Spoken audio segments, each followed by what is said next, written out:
Rabbi zidni ilma warzuqni fahma.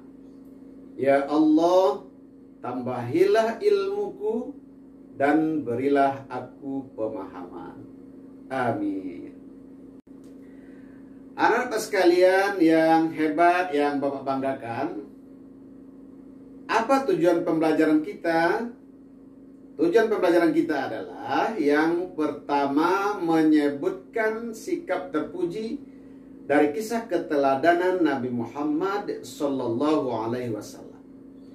Yang kedua, menjelaskan sikap jujur dari kisah keteladanan Nabi Muhammad Sallallahu Alaihi Wasallam. Yang ketiga, menceritakan sikap terpuji dari kisah keteladanan Nabi Muhammad Sallallahu Alaihi Wasallam. Dan yang keempat, menceritakan kisah singkat keteladanan Nabi Muhammad Sallallahu Alaihi Wasallam. Anak-anak sekalian yang Bapak cintai dan Bapak banggakan, pada video pembelajaran kali ini kita akan membahas materi tentang kejujuran Nabi besar Muhammad Sallallahu Alaihi Wasallam. Anak-anak Bapak yang hebat, coba kamu perhatikan gambar berikut ini. Ada yang bisa menceritakan gambar apakah ini? Iya, coba. Iya, hebat. Yang pertama adalah gambar peristiwa yang terjadi di sekolah. Di mana pada waktu jam istirahat, anak-anak keluar kelas dan bermain di depan sekolah. Ada yang bermain lompat tali, ada yang cuma melihat-lihat, ada yang lari-lari dan sebagainya.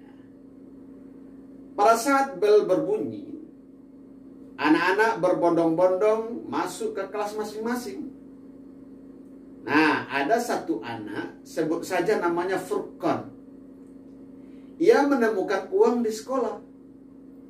Lalu uang tersebut diambilnya, tapi bukan untuk jajan.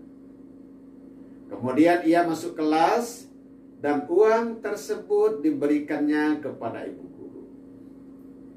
Selanjutnya, setelah menerima uang tersebut dan mendapat laporan tentang penemuan uang itu, Bu Guru mengumumkannya di depan kelas. Siapa yang kehilangan uang dan seterusnya. Anak-anak Bapak yang hebat, perilaku Furqan ini adalah contoh perilaku jujur. Jadi kesimpulannya, jujur adalah mengatakan apa adanya atau mengatakan yang sebenarnya. Anak-anakku yang hebat, suri tauladan kita adalah Nabi Muhammad Sallallahu Alaihi Wasallam. Beliau adalah orang yang sangat jujur. Dan beliau memerintahkan kita, umatnya, untuk jujur. Karena kejujurannya tersebut, Nabi Muhammad mendapat gelar Al-Amin. Siapa yang memberi gelar? Bukan keluarganya, bukan temannya, tapi orang-orang kafir Quraisy. Kenapa dia mendapat julukan, mendapat gelar Al-Amin? Karena Nabi Muhammad SAW tidak pernah berbohong. Sejak kecil Nabi Muhammad selalu jujur.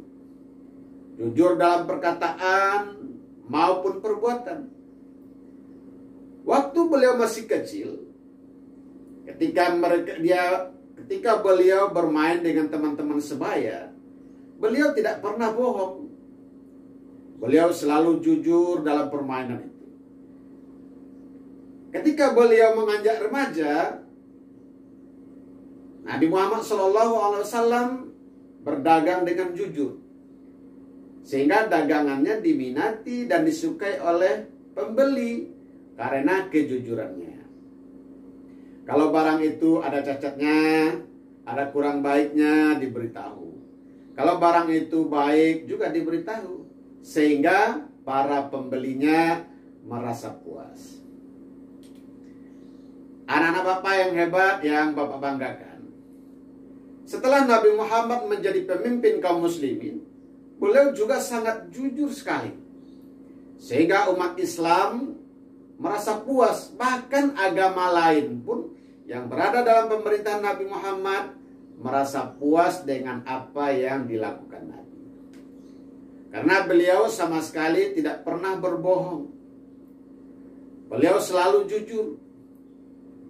Oleh karena itu, kita sebagai umat Nabi Muhammad harus meneladani, mencontoh, meniru kejujuran Nabi Muhammad SAW. Bagaimana caranya kita meniru?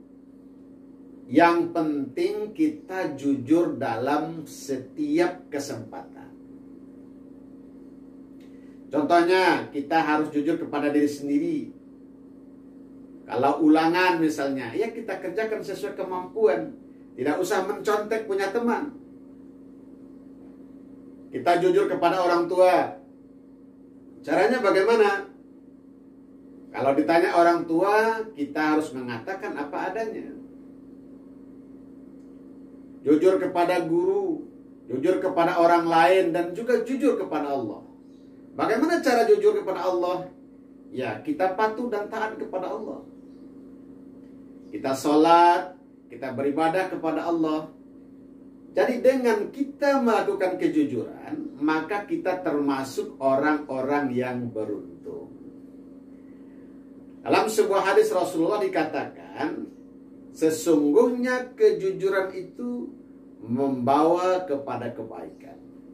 Dan kebaikan itu membawa ke surga. Anak-anak Bapak kelas 2 yang hebat, yang Bapak banggakan, sebelum kita tutup pembelajaran ini, mari kita nyanyikan lagu tentang kejujuran dengan irama pelangi-pelangi. Yuk kita nyanyi bersama-sama. Jadi anak jujur dicintai Allah. Jadi anak jujur kebanggaan Rasul. Janganlah kau ragu dan janganlah kau bingung.